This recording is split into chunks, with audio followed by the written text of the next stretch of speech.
오늘 말씀 같이 보겠습니다. 오늘 말씀 빌립보서 3장 8절에서 14절인데요. 설교 제목 같이 한번 읽어볼까요? 시작. 부활의 권능에 참여하라. 내가 그 사투리를 써서 권능이 잘 안 되네. 권능에 참가. 부활의 권능에 참여하라. 빌립보 3장 8절에 14절인데 같이 한번 읽겠습니다. 한 절씩 읽을까요? 제가 읽겠습니다. 또한 모든 것을 해로 여김은 내 주 그리스도 예수로 아는 지식이 가장 고상하기 때문이라.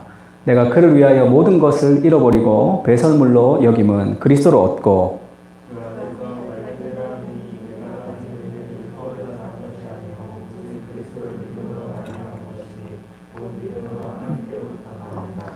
내가 그리스도와 그 부활의 권능과 그 고난에 참여함을 알고자 하여 그의 죽으심을 본받아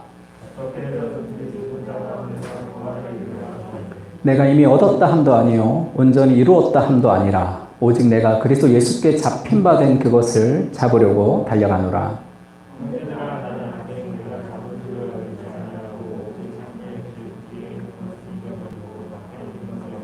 같이 읽을까요? 14절 시작. 표대를 향하여 그리스도 예수 안에서 하나님이 위에서 부르신 부름의 상을 위하여 달려가노라. 사도 바울은 자기 인생에 이 두 가지 목적이 있는데 첫 번째는 그리스도의 죽으심을 본받는 것이다 이렇게 얘기했어요. 그리스도의 죽으심을 본받는 것. 두 번째는 오늘 그렇게 얘기하죠. 10절에 내가 그리스도와 부활의 권능과 고난에 참여함을 알고자 한다. 그 부활의 권능에 참여한다 이렇게 얘기했어요.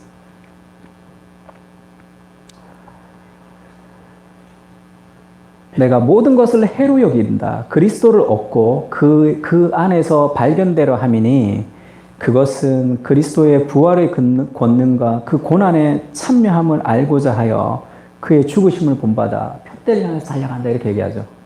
그러니까 그리스도의 죽으심을 본받는다는 것은 그리스도의 죽음, 그리스도께서 십자가를 지고 죽으신 것처럼 나도 그것을 본받아 살아간다는 뜻이고 두 번째 그리스도의 부활의 권능에 참여한다는 것은 두 가지인데 첫 번째는 그리스도가 부활하셔서 미래에 하나님 나라가 완성되고 예수님이 다시 오실 것이라 우리가 승리할 것이라는 것을 확신하는 거죠. 미래의 부활의 확신을 가지는 것. 그 다음에 두 번째는 오늘 우리의 삶 속에 그 부활에 참여해서 부활의 능력을 맛보고 살아가는 것. 그 두 가지를 얘기합니다. 그것이 부활의 권능에 참여하는 거죠.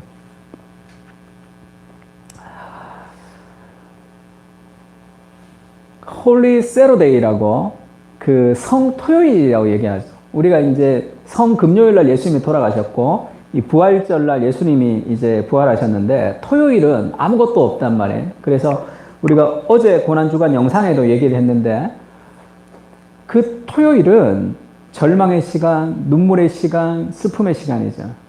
그러나 하나님이 여전히 일하고 있는 시간이라는 걸 알아요. 그리스도께서 부활하시는, 그래서 금요일날 돌아가시고 토요일날 바로 부활하시지 않고 그 주일날 부활하시면 그 토요일이 있단 말이에요. 아무것도 하지 않는 그런 캄캄한 절망과 슬픔의 날에 하나님이 여전히 일하고 계신다는 것을 신뢰하는 거죠. 하나님은 놀라지 않습니다. 하나님은 인생의 여러 가지 사건 속에 하나님 놀라지 않아요. 그러니까 그것을 신뢰하는 거죠. 그러니까 우리가 장래의 부활을 믿고 살아간다는 것은 이것과 비슷해요. 그러니까 우리가 마지막 날에 영광스럽게 하나님께서 예수님이 다시 오시는 그날이 있다면 오늘의 삶에 여러 가지 슬픔과 아픔이 있을 때 이 토요일을 살아가고 있다고 생각하면 그것은 우리가 볼 때는 어두움의 시간이지만 부활이 다가오는 시간이죠. 부활이 다가오는 그 시간인 것을 좀 기억해야 돼요. 그래서 금요일 날에 눈물 흘리는 가슴이 찢어질 것 같이 아픈 마음도 있어야 되고 그 다음에 부활절날 가슴이 터질 것 같은 벅찬 기쁨도 있어야 되고 그러나 그 토요일에 아무것도 하지 않지만 하나님을 신뢰하는 신뢰도 있어야 돼요. 신앙에는 그것이 다 필요합니다. 그러니까 우리는 내가 뭔가를 자꾸 참여해서 뭔가 이렇게 그 주도적으로 뭘 하려고 하기 때문에 그렇게 아무것도 하지 않는데 하나님을 신뢰하는 것에 대해서 우리가 좀 어려워하는 경향이 있죠. 이것이 신앙 안에 다 있어야 된다는 것을 좀 기억하면 좋을 것 같고 그래서 바울이 부활의 권능에 나는 참여한다 이렇게 얘기했는데, 샘 얼벨이라는 기독교 변증가예요. 아주 그 동성애에 대한 책도 아주 좋은 책도 썼고 요즘 이렇게 뜨고 있는 기독교 작가입니다. 이 사람이 이런 얘기했어요. 많은 그리스도인들이 부활을 믿고 부활절마다 그 믿음을 고백하지만 남은 한 해 동안 사실상 그것을 도로 서랍에 처박아 둔다. 왜냐하면 부활로 무엇을 어찌해야 할지 모르기 때문이다. 이렇게 얘기했어요. 그러니까 많은 사람들이 그리스도의 부활을 믿어요. 그 다음에 그 부활절날 기뻐해. 그 다음에는 서랍에 처박아 둔다는 거야. 1년 동안. 왜냐하면 그리스도의 부활을 가지고 뭘 어떻게 해야 될지 잘 모르겠다는 거야. 그러니까 그리스도의 부활은 기쁘죠. 그리스도께서 부활하셨다. 해피 이스터.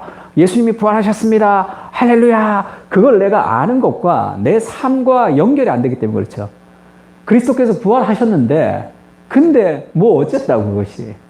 그리스도께서 부활하셔서 기쁜 것인데 그것이 오늘의 내 삶의 연결성이 없기 때문에 그리스도께서 부활하셔서 부활하시고 가수들 콘서트에 가서 막 기쁘게 노래 따라 부르고 와서 다시 일상의 어려운 직장 생활에 고통하듯이 그런 식의 부활절의 절기를 즐기고 있는 상황들도 있습니다. 그러니까 부활로 우리가 뭘 어떻게 해야 되느냐는 거죠. 로마서 4장 25절에 보면 예수는 우리가 범죄한 것 때문에 내어줌이 되고 또한 우리를 의롭다 하시기 위해서 살아나셨느니라. 그래서 예수님의 죽음이 우리의 죄를 해결했고 예수님의 부활이 우리를 의롭다 하신, 그리고 우리가 의로움을 가지고 살아가는, 그래서 그리스도의 부활은 오늘의 내 삶에 어마어마한 영향을 주는 거죠. 그게 어떻게 우리의 삶에 영향을 주느냐 하면 일단 그것이 성경적으로 어떤 법적인 효력이 있는지를 얘기하고, 두 번째는 그 법적인 효력을 어떻게 내가 생명력 있게 누릴 수 있는지를 좀 얘기를 하려고 합니다. 에베소서 2장 5절 6절에 보면 이런 말씀이 있죠. 같이 한번 읽어볼까요? 허물로, 시작. 허물로 죽은 우리를 너희는 은혜로 구원을 받은 것이라. 또 함께 일으키사 그리스도 예수 안에서 함께 하늘에 앉히시니. 에베소서에 나오는 유명한 말씀인데 허물과 죄로 죽었던 우리를 그리스도께서 살리셨죠. 그래서 우리가 은혜로 구원받은 것이, 그래서 우리가 죽었어요. 근데 예수님이 죽을 때 우리가 같이 죽었고 예수님이 살아날 때 우리가 같이 살아났어.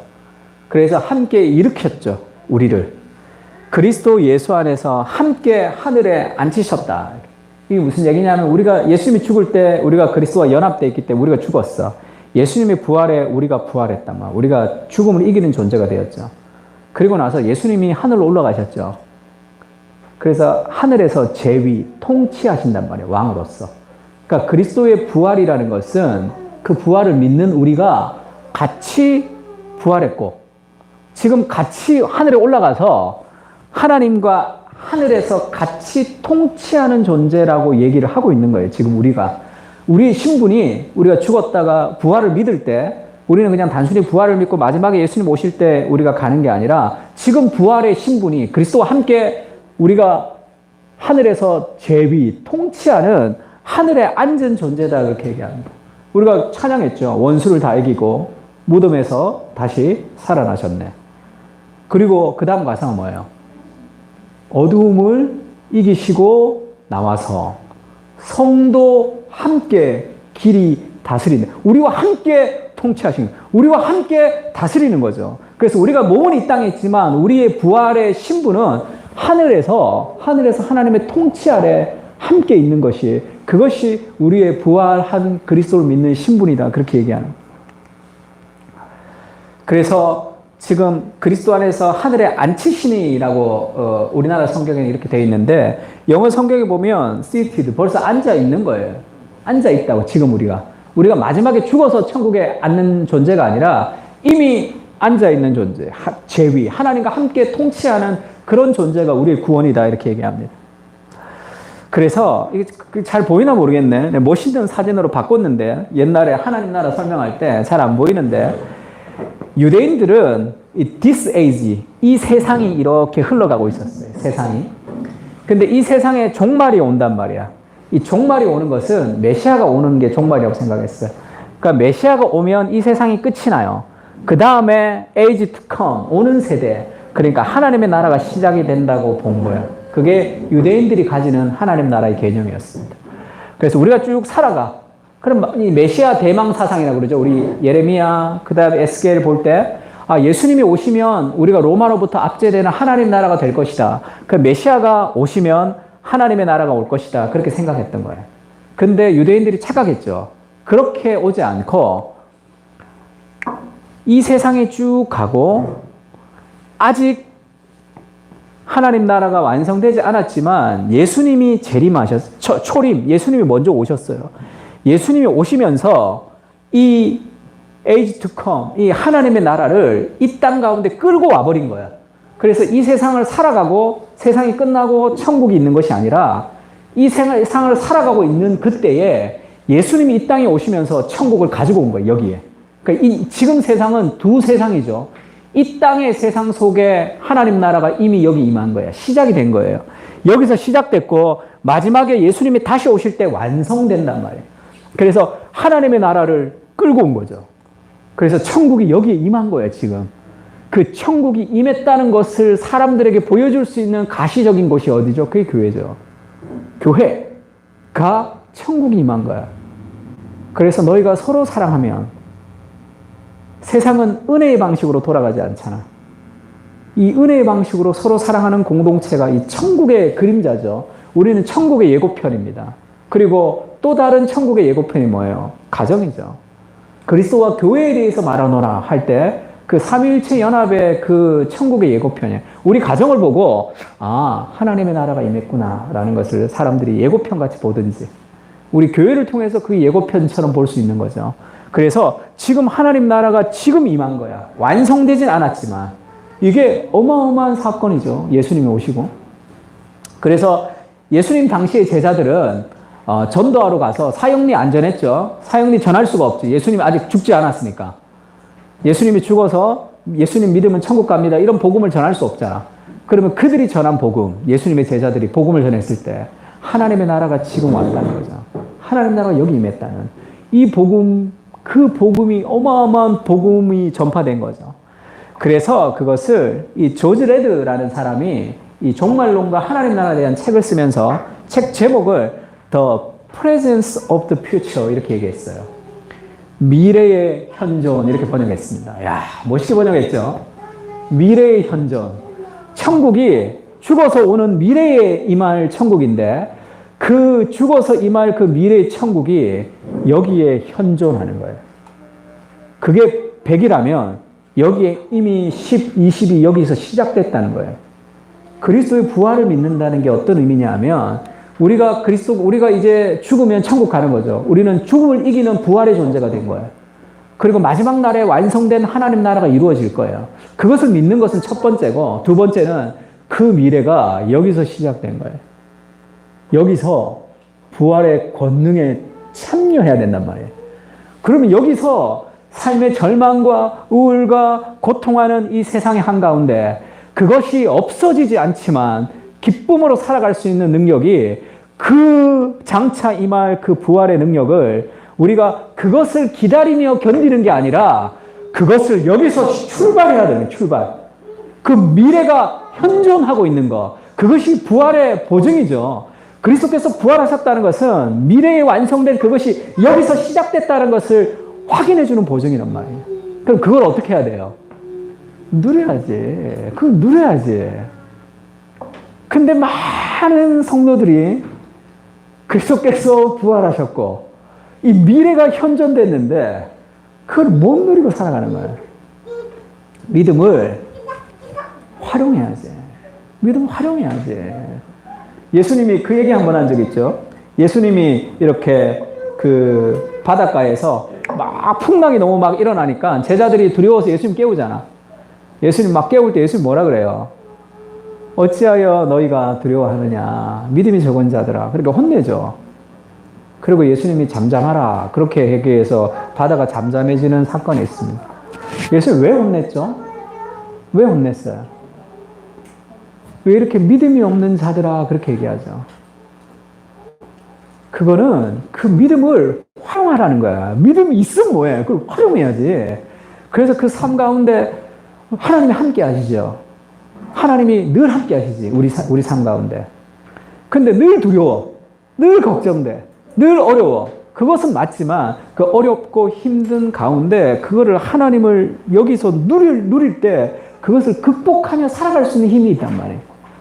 어려움이 없어지진 않지만 그것을 누리는 거죠. 그래서 부활이라는 것을 어떻게 하면 오늘의 설교 제목이 부활의 권능에 참여할 수 있는 거예요. 그거를 참여해야 돼. 예수님이 부활하신 것이라 내 삶이랑 연결이 돼야 되는 거잖아요. 그런 얘기 한번 한 적 있죠. 내가 그 백화점에서 물건을 샀어요. 물건을 샀단 말이야. 그러면 그 아주 좋은 물건을 샀어요. 그리고 내가 오는데 그 경비가 나를 잡아.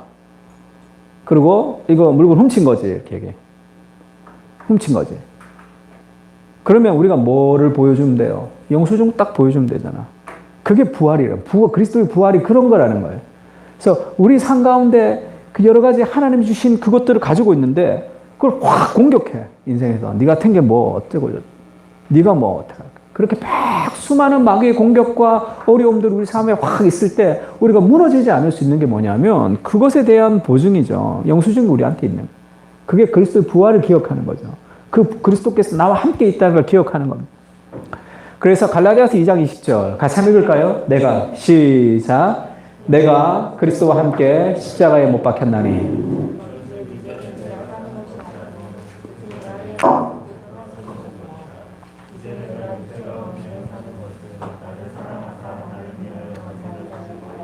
하나님의 아들을 믿는 믿음 안에서 사는 것이다.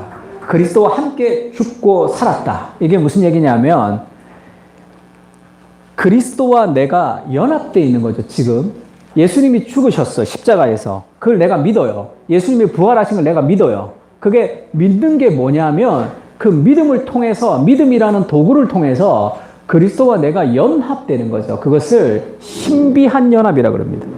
그리스도와 내가 연합되어 있는 거예요. 그래서 나라는 주체성이 없어지진 않지만 예수 그리스도가 나와 연합되어 있죠. 그거를 제일 잘 확인하는 게 뭐예요? 그게 성찬식이죠. 우리가 지금 이번에 성금요일에 이번 고난 주간에는 성찬을 못했습니다.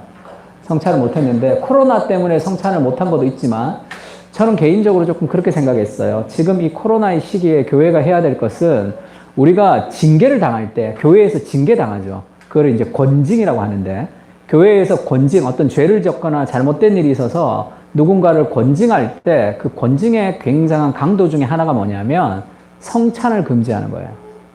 성찬, 그 정말 귀하고 좋은 성찬을 금지함으로 그가 회개해서 다시 그 그리스도의 교제 안에 들어올 수 있도록 하는 회개를 위해서 그것을 이제 회복을 위해서 잠시 두는 거죠. 그러니까 저는 지금 이 시기를 교회가 그런 수찬 정지를 당한 시기처럼 함께 회개하며 좀 살아갔으면 하는 마음이 있어서 이번에는 성찬식을 하진 않았습니다. 성찬식 하는 교회들이 뭐 잘못된 건 아니에요. 그 성찬식 해도 되고 뭐 온라인으로 하는 문제는 신학적인 문제가 또 있지만 그러나 우리는 그렇게 하진 않았습니다. 근데 그 성찬의 제일 큰 의미가 뭐예요? 성찬에 그리스도의 몸과 그리스도의 피를 먹고 마시죠. 유월절도 피를 바르는 것은 피를 바르는 것만으로 구원받은 게 아니죠. 유월절에 고기를 먹어야 됩니다. 그 고기를 먹는다는 것, 어린 양을 먹는다는 게 뭐죠? 그게 그리스도가 나 안에 연합되어 있다는 삶의 확신이죠. 그래서 그리스도의 부활을 믿는 것은 그냥 그리스도가 부활한 게 아니라 그 부활하신 그리스도가 지금 여기 내 안에 연합되어 있다는 거예요. 그래서 우리가 찬양할 때 주를 찬양, 손을 들고 찬양, 그 찬양도 그런 찬양 있죠. 그 찬양 가사를 보면 절망과 실패 가운데 내가 머뭇거리고 있죠. 그 뭐 절망과 실패 가운데 뭐 머뭇거리고 있네. 그렇게 아주 힘들죠. 힘든데 그 2절 가사가 어때요? 주위를 둘러보면 아무도 없는 듯. 그러나 믿음의 눈을 들면은 보이는 분이 계시단 말이에요. 그리고 가사가 뭐예요? 오늘도 내 안에서 역사하고 계시는 사망과 어둠의 권세를 물리치신 예수 그리스도. 그렇게 얘기하죠. 그러니까 주위를 둘러보면 아무도 없고 내 삶은 절망이지만 믿음의 눈을 들면 보이는 분이 계시는데 그분이 누구냐? 지금도 내 안에서 연합해서 역사하시는 분이신데 그분이 어떤 분이시냐? 사망의 저주를 끊고 승리하신 그리스도가 지금도 내 안에 부활하신 그리스도가 지금도 내 안에 계시단 말이에요. 그것을 기억하면서 그가 주님을 찬양하는 거죠. 전쟁은 나에게 속한 것이 아니라 하나님께 속한 것이라 그렇게 고백하잖아. 그러니까 그리스도와 우리가 연합되어 있는 것이 그것이 우리가 부활을 믿는 굉장히 중요한 지금 부활하신 그리스도가 여기 살고 있단 말이에요. 나와 함께 연합하고 있단 말이에요. 그 예수님이 누구신지를 좀 기억해야 돼요. 예수님이 십자가만 묵상해갖고는 안 돼. 십자가만 묵상하면 부활과 연합되지 않으면 십자가가 큰 의미가 없습니다. 그러면 너무 나를 사랑하는데 힘이 없는 엄마같이 느껴져요. 너무 나를 사랑하는데 힘이 없어. 나를 도와줄 수 없어, 막. 그게 아니잖아. 지금 내 안에 계신 예수님은 부활하셔서 능력 가운데 역사하시는 그리스도가 지금 내 안에 계시단 말이에요. 그 부활의 그리스도를 좀 기억해야 되죠. 그래서 부활은 그리스도와 신비한 연합이 이루어져 있다는 것을 일단 기억해야 돼요. 그리고 두 번째는 그러면 그 부활의 권능이 지금 내 것이 돼야 되잖아. 내가 지금 힘들지만 하나님 앞에 나가면 회복되고 힘들지만 회복되고 하는 그런 부활의 능력 가운데 내가 살아가야 되잖아. 예수님이 부활했지만 여전히 내 삶에 부활의 능력이 없는 이유는 그것을 활용하지 못하기 때문인데 그걸 어떻게 활용해야 되는가? 한 가지 오늘 적용을 하자면 기도입니다. 기도예요. 그 그리스도의 부활의 능력이 내 삶에 충분히 경험되려면 그 은혜가 스며들어야 되잖아. 그러니까 충분한 기도 생활 없이 능력 있는 신앙 생활이라는 것은 없어요. 그런 건 없습니다. 그래서 우리가 이제 영적 성장의 길 이제 책 이제 다음 주 공부할 텐데 기도에 의해서 공부할 텐데 그런 말이 나와요. 화초를 방에 놔두고 물도 안 주고 창문을 닫아 놓으면 어떻게 해? 시들시들해지죠. 기도가 영혼의 호흡인데 그 호흡하지 못하면 삶이 시들시들해져요. 내 주위에 있는 어떤 무거운 그 힘의 영향력을 이겨낼 수 있는 힘이 없어요. 그래서 신앙생활이 시들시들해. 시들시들해. 그래서 큰 어려움에 빠져서 하나님의 위로를 받고 큰 어려움에 빠져서 하나님의 위로를 통해서 회복되는 정도예요. 뭔가 치고 나가지는 못한단 말이에요. 그거를 그 부활의 권능을 내가 누려야 된다고 맛봐야 되죠. 그래서 바울이 그렇게 얘기합니다. 너희의 마음의 눈을 밝히사 부르심의 소망이 무엇이며 성도 안에 그 기업의 영광의 풍성함이 무엇이며 그의 힘의 위력으로 역사하심을 따라 믿는 우리에게 베푸신 능력의 지극히 크심이 어떠한 것을 너희로 알게 하시기를 기도하는 거죠. 만약에 이걸 안다고 생각해봐. 지금 너희의 눈을 밝히사. 눈이 밝아져야 돼. 눈이 밝아지지 않으니까 부활하신 그리스도가 나와 함께 있고 그 능력을 우리가 갖다서 쓰지를 못하고 있는 거죠. 눈이 밝아지지 않으니까 삶이 시들시들해진다고.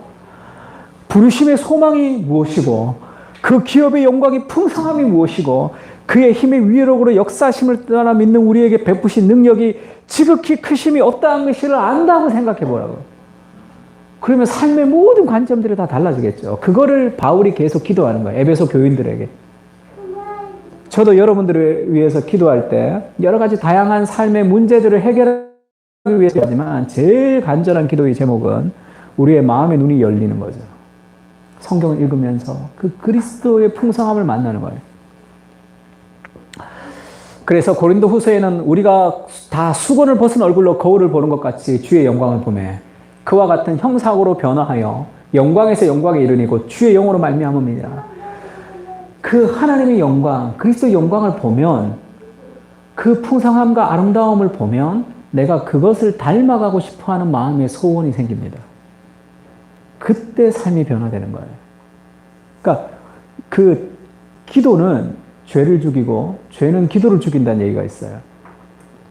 그러니까 우리가 그 기도를 통해서 그 부활의 권능을 우리가 맛보지 못하면 늘 힘들어요. 욕망 때문에 힘든 신앙생활을 할 수밖에 없습니다.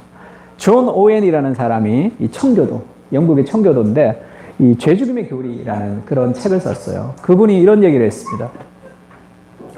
그리스도를 통해 빛나는 하나님의 영원한 영광, 때로 말씀과 성령을 통해 그들의 마음속에 밀려들면서 형언 못할 기쁨으로 영혼의 감동과 만족을 준다. 그리스도의 영원한 영광이 말씀과 성령을 통해서 그렇게 마음속에 밀려들면 말할 수 없는 그런 만족을 준다는 거예요. 사실 이런 즐거움은 드물고 대개 지속 기간도 짧다. 그러나 우리가 이런 은혜의 순간을 더 자주 누리지 못하고 영광의 여명이 우리의 영혼이 더 비치지 않는 이유는 우리 자신이 게으르고 우매하기 때문이다. 이렇게 얘기했습니다. 노출이 되고 그것을 보고 맛보고 누리고 하는 그런 풍성한 기도 생활을 통해서 생명력을 공급받는 거예요. 그것은.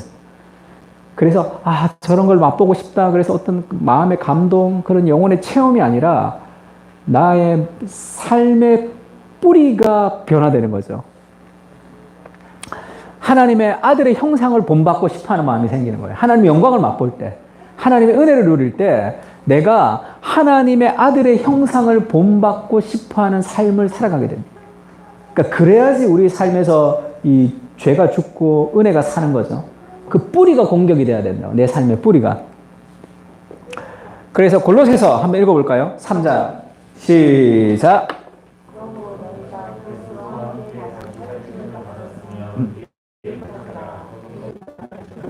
위의 것을 생각하고 땅의 것을 하지 말라. 이는 너희가 죽었고 너희 생명이 그리스도와 함께 하나님 안에 감추어졌습니다. 위의 것을 생각하고 땅의 것을 생각하지 마라. 위의 것을 찾으라.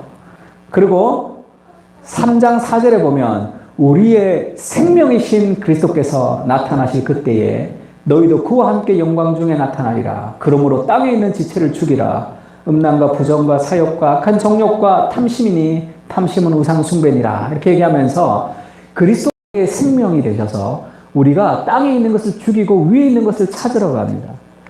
그러니까 기도가 우리의 삶에 어떤 영향을 주느냐 하면 기도는 우리의 가장 마음 깊은 곳에 있는 죄에 대한 욕심이 있죠. 그것을 점점 약화시킨단 말이에요. 기도를 통해서. 근데 이것이 약화되지 않으면 신앙생활을 늘 어떻게 해야 되느냐 하면 늘 어떤 닥친 위기 상황 속에서 막 힘들어하면서 신앙생활을 해야 돼요. 막 싸우고 그리고 나서 회개하며 뭔가 뒤처리를 하는 신앙생활을 할 수밖에 없단 말이에요. 이 죄에 대한 욕구를 내가 점점 은혜 가운데 죽이면서 그것의 삶의 방향이 변화가 돼야지 신앙생활이 좀 쉽죠. 유혹도 그렇게 많지가 않단 말이에요. 다른 유혹들이 있지만. 근데 그 가장 뿌리가 되는 그런 죄의 욕구들을 죽이는 기도 생활이 없이 그렇게 살아가면 늘 어떤 욕망 가운데 막 이렇고 저러고 막 온갖 힘을 다 쓰면서 신앙생활 할 수밖에 없단 말이에요. 그러니까 신앙생활이 얼마나 힘들어. 평소에 하나님 앞에 깊이 잠겨 있어서 내 마음의 삶의 방향이 그리스도의 형상을 닮아가고 싶은 그 아름다움을 따라갈 수 있을 때 그때 삶에서 부활의 권능을 우리가 몸으로 체험하며 살아갈 수 있는 거죠. 우리의 시민권은 하늘에 있습니다.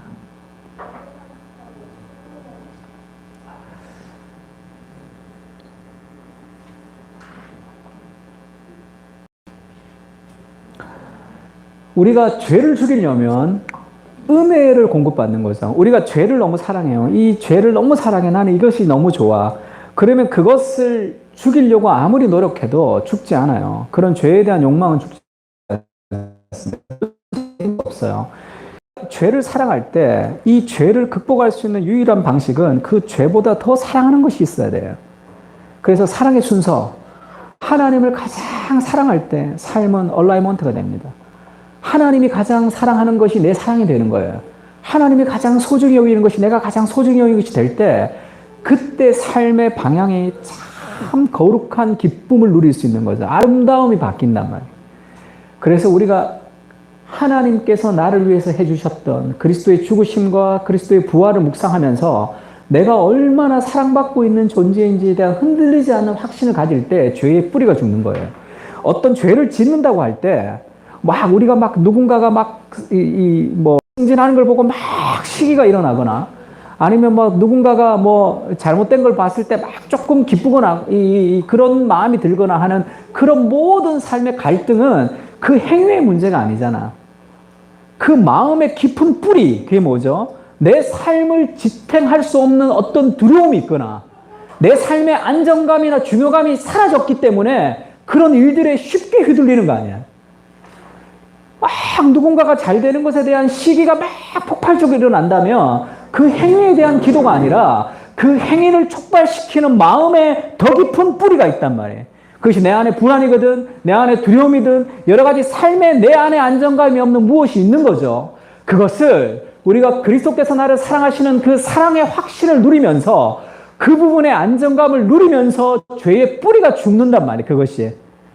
내가 여기서 만족하면, 내가 배부르면 누가 뭔가를 먹고 있어도 그렇게 배고프지 않단 말이에요. 그게 그렇게 먹고 싶지 않다고. 내가 배부르지 않기 때문에 먹고 싶은 거죠. 그러니까 나를 배부르게 하는 거. 그것이 하나님의 은혜의 지속적인 공급이죠. 그래서 은혜가 지속적으로 공급되는 기도 생활을 통해서 죄가 죽는 거예요. 죄의 뿌리를 공격하는 거죠. 그게 훨씬 더 삶의 아름다운 방향으로 살아갈 수 있습니다. 하나님은 요즘 저한테 지속적으로 말씀하시는 게 기도예요, 기도. 그래서 처음에는 별 생각 없었는데, 뭐, 틀면 기도야, 요즘. 책만 읽으면 기도야. 뭐지, 이거? 이거 뭐지? 이거 뭐지? 기도를 막 계속 얘기하시죠. 그래서 어제도 또 누구 설교를 틀었는데 또 기도야. 이 도대체 뭐지? 그리고 이제 어제 밤에 우리 리더 모임 하는데, 리더 모임도 이과, 영혼의 호흡, 기도야. 이거 뭐, 기도, 막, 기도에 대한 마음을 막 불어넣어주세요.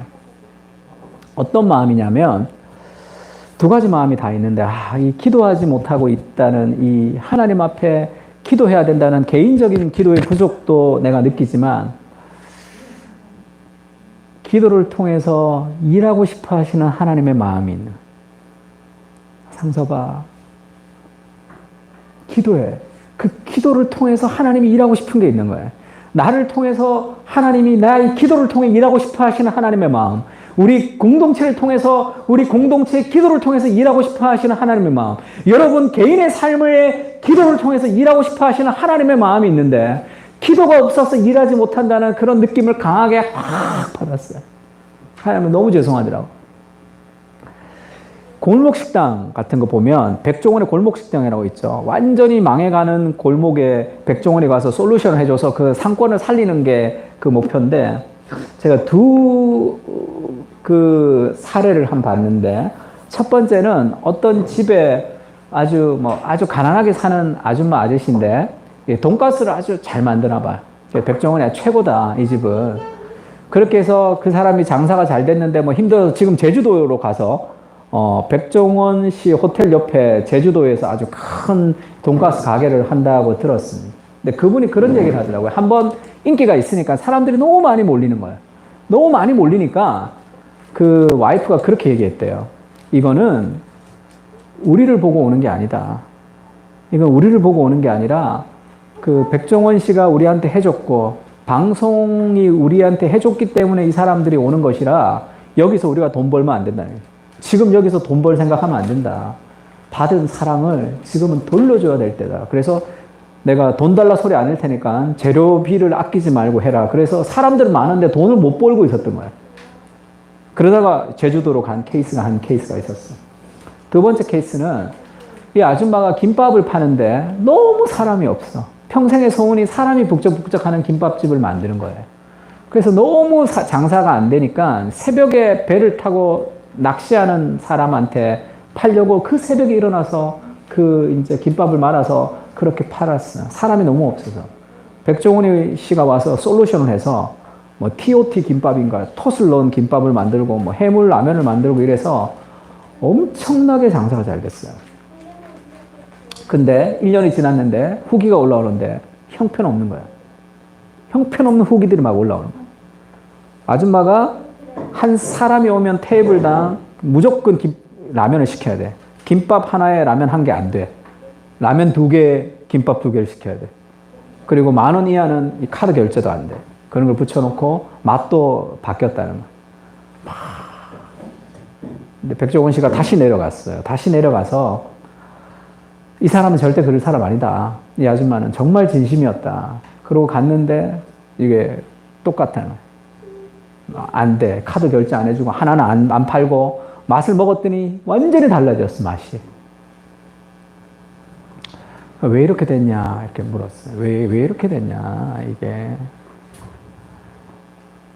처음에 잘한다고 나한테 그렇게 고백을 했는데 왜 지금 이게 이렇게 됐냐. 그 사람이 없는 게 그게 마음의 소원이었잖아. 그래서 사람이 북적북적 됐는데 왜 이렇게 됐냐. 백종원 씨가 막 좀 화도 내면서 울먹이면서 그렇게 얘기하더라고. 왜 그렇게 바뀌었냐 아줌마한테. 나는 진심이었다 이렇게 얘기하더라고. 나는 진심이었는데 왜 그렇게 바뀌었습니까 이렇게 얘기하더라고. 은혜를 받은 거죠 사실. 그 평생의 소원이 뭐야. 사람 좀 많은 거 아니야. 근데 그 은혜를 다 팽개치고 돈 벌 욕심으로 막 바뀌었단 말이야. 제 모습 같았어요. 그리스도 목숨을 버리면서 이루신 구원이잖아요. 그리스도의 부활의 권능을 그리스도가 목숨을 버리시면서 어렵게 이루신 그 부활의 능력이잖아요.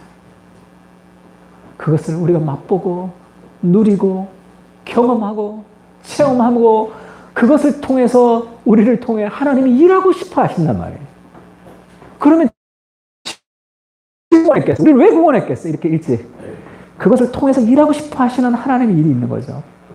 이 기도. 그것을 누리고 그것을 맛보고 그것을 통해서 막 일하고 싶어 하시는 그 하나님의 마음들을 이해하면서 이번 일주일 동안 우리가 이제 그 부활 주간을 좀 맞이할 텐데 하루에 한 30분 이상 기도하세요. 그래서 기도를 통해 하나님 우리 가운데 일하신단 말이에요. 부활의 권능을 좀 누리는 거죠. 그런 삶을 좀 살았으면 좋겠습니다. 하나님의 나그네된 백성이라는 스탠리 하우워스의 책이 있어요. 이 책에서 스탠리 하우워스가 참 재미있는 표현을 했는데 그것이 이 콜로니 오브 헤븐이라는 그런 얘기를 했습니다. 하나님 나라의 식민지다 이렇게 얘기했어요. 그러니까 교회는 하나님 나라의 식민지로 남아서 이 땅 가운데 하나님의 역사를 이루는 거죠. 하나님의 나라가 아까 얘기했지만 이미 시작됐죠. 아직 완성되지 않았어. 가나안을 정복해야 되거든. 가나안이라는 약속의 땅을 하나님의 통치로 만드는 그것이 이스라엘의 사명이었죠. 사사시대 보면 그들이 거기에 별 관심이 없고 자기 인생에만 관심이 있을 때 그때가 사사시대죠. 그리고 이스라엘의 왕들을 보면 형편없는 왕들의 삶은 그들은 결국 자기를 위해서 사명을 잃어버린 삶을 살았기 때문에 그렇게 되는 거죠. 우리도 마찬가지입니다. 하나님께서 이 땅에서 부활하셔서 그것을 믿는다는 것은 하나님 나라가 시작이 됐고 하나님 나라의 식민지로 하나님 나라의 연방으로 지금 우리를 부르신 거예요. 그럼 우리가 예수님 오실 때까지 우리의 목적이 뭡니까? 이 땅을 하나님 나라로 만들어가는 그 하나님의 통치라는 그 소명이 우리에게 부어진 거죠. 구약의 이스라엘과 동일한 삶의 부르심이 우리에게 있습니다. 그것을 우리가 만들어가야 되죠. 그래서 제가 어제 글을 하나 읽었는데 루비 캔드릭이라는 사람이 자기 어머니에게 썼던 편지라는 것을 제가 읽었습니다. 루비 캔드릭이 누구냐면 미국 텍사스에서 우리나라 선교하러 왔는데 이 얼굴 봐요. 25살에 죽었습니다. 우리나라에 온 지 한 9개월 만에 죽었어요. 25살짜리 여자애가 이 조선 땅에 그것을 오게 했던 그 힘이 무엇일까? 그것이 참 궁금했습니다. 이게 양화진에 있는 묘비예요. 내게 1000개의 생명을 주어진다면 그 모든 생명을 조선을 위해서 바치리라 했던 이 25살짜리 그 선교사가 썼던 묘비명입니다. 그 아버지에게, 그 부모님에게 편지를 보낸 편지가 남아 있는데 제가 한번 읽어드릴게요. 이렇게 편지를 썼습니다.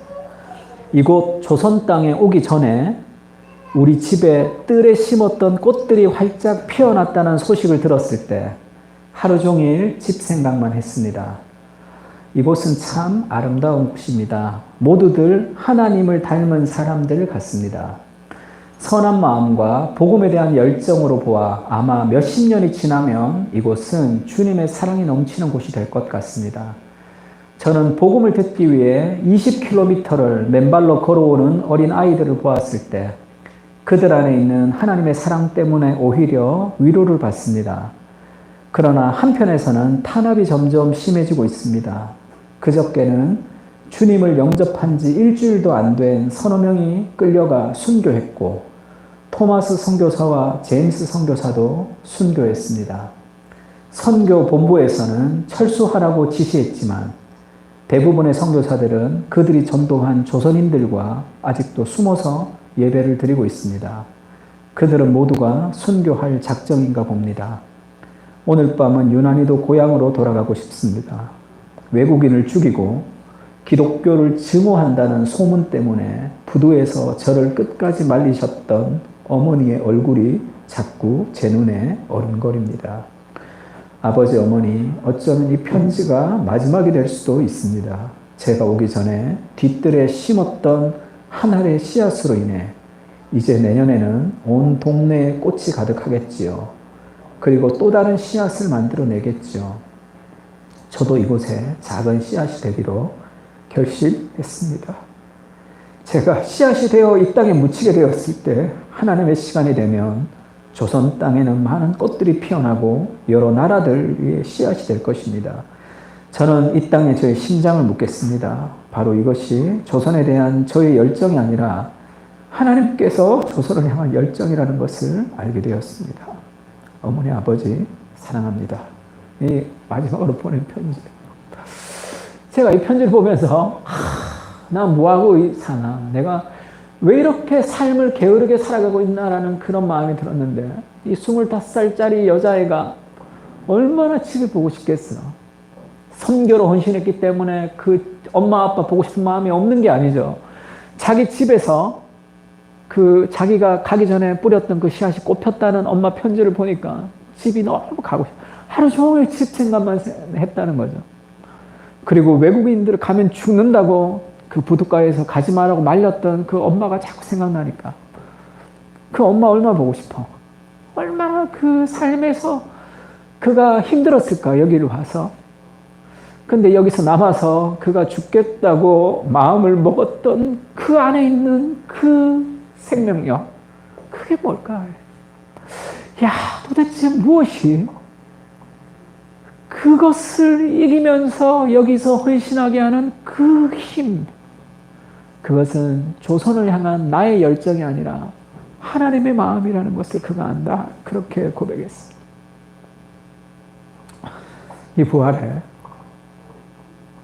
이 부활의 능력을 누리지 못하고 체험하지 못하는 우리의 게으름을 하나님 앞에 좀 회개하고 우리도 그 부활의 권능을 좀 누리기를, 마음에 체험하기를.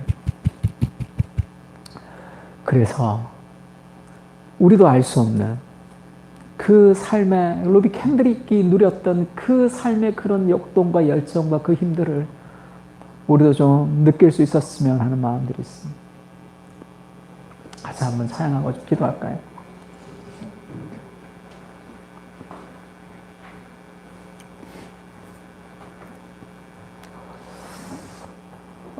무덤에 머물러 A 코드로 한번 찬양했으면 좋겠는데,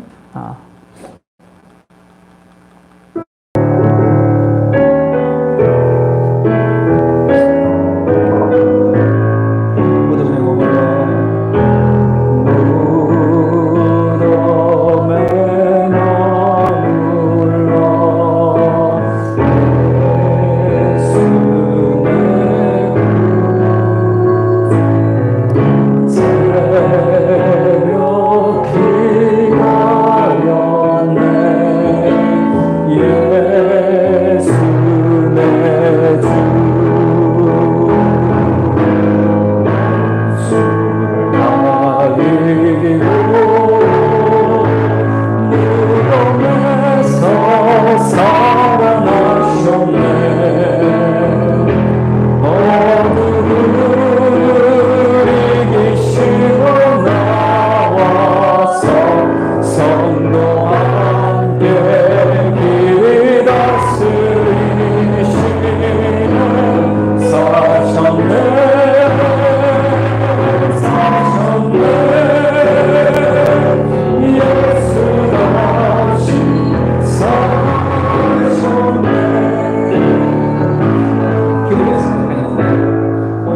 말씀 좀 생각하면서 같이 한번 좀 기도했으면 좋겠습니다. 그리스도가 부활했다는 것은 지금도 내 안에 생명력으로 연합하고 산다는 뜻인데 그것을 신뢰하고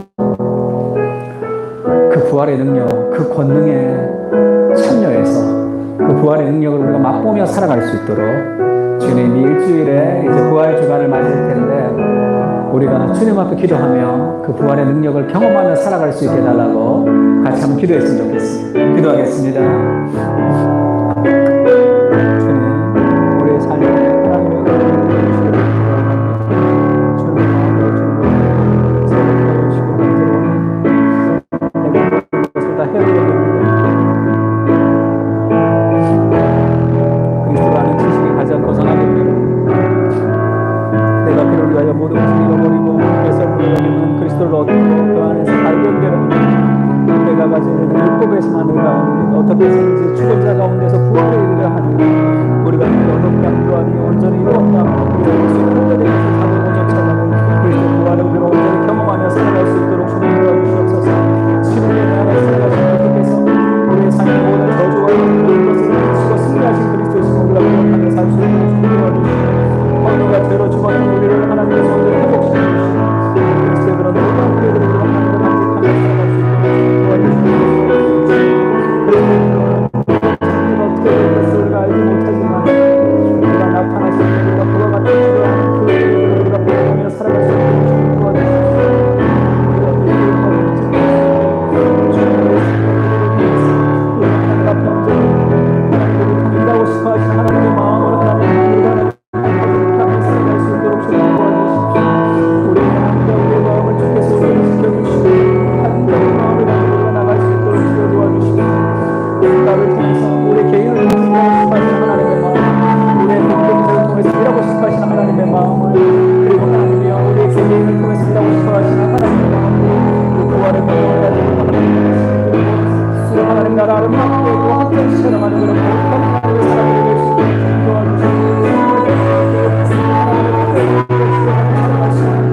부활의 능력을 가지고 살아갈 수 있도록 도와주시옵소서. 하나님의 마음과 같은 신령으로 부활합니다.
선포하라. 부활하신 영, 부활하신 영광의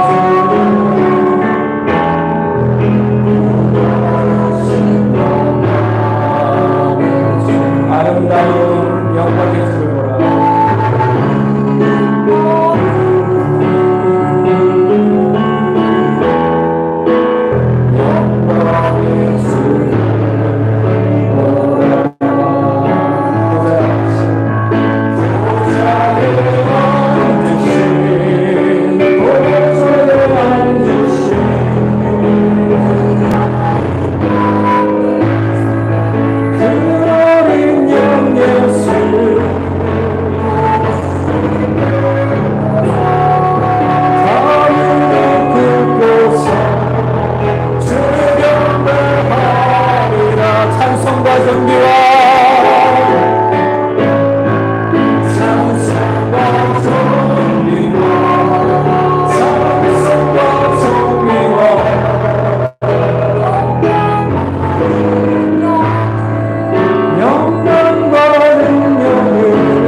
찬송과 존귀가 찬송과 존귀가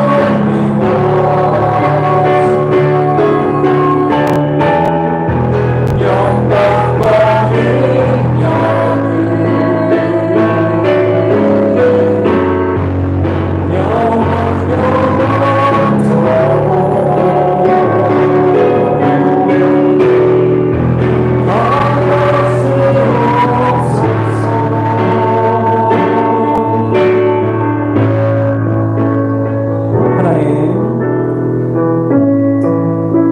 그리스도께서 부활하신 그 부활의 능력을 우리의 삶에 경험하며 살아갈 수 있도록 주님 도와주십시오. 주님께서 부활하신 그 부활의 권능에 참여하며 살아갈 수 있게 주님 도와주십시오. 하나님, 깊은 기도를 통해서 우리의 삶에 하나님의 은혜가 공급되면서 우리의 삶의 죄의 뿌리가 죽어가며 우리의 삶의 방향이 하나님의 삶의 방향이 될 수 있도록 우리의 개인을 통해서 우리의 기도를 통해 일하고 싶어 하시는 하나님의 마음을 느낄 수 있도록 우리의 교회를 통해서 일하고 싶어 하시는 하나님의 마음을 느낄 수 있도록 주님, 기도가 없어 역사하지 못하는 일이 없도록 우리가 기도하며 살아갈 수 있도록 주님 도와주십시오. 개인을 위해서, 교회를 위해서, 이 땅을 위해서 하나님의 나라를 위해서 온전히 기도하며 살아가는 하나님의 사람들이 될 수 있도록 주님 도와주시고 이제 우리가 이 내일부터 시작되는 이 부활 주간을 통해서 우리가 온전히 하나님께 집중하며 그리스도를 바라보는 그런 기도하며 그리스도 부활의 권능을 우리의 삶에 누리며 느끼며 맛보는 시간이 될 수 있도록 주님 은혜를 베풀어 주시옵소서. 여호와는 내게 복을 주시고 너를 지키시기를 원하며 여호와는 그의 얼굴 내게 비추사 은혜 베푸시기를 원하며 여호와는 그 얼굴 내게로 향하여 드사 평강 주시기를 원하노라. 이제는 우리 주 예수 그리스도의 은혜와 하나님의 사랑과 성령님의 교통하시는 은사가 절망과 한숨의 세상에서 사망의 저주를 끊고 승리하신 부활의 능력과 권능을 우리가 맛보기를 원하고 부활의 권능을 체험하며 살아가기를 다짐하고 돌아가는 사랑하는 하나님의 백성들 머리 위에 이제부터 영원까지 함께 계실지어다. 아멘.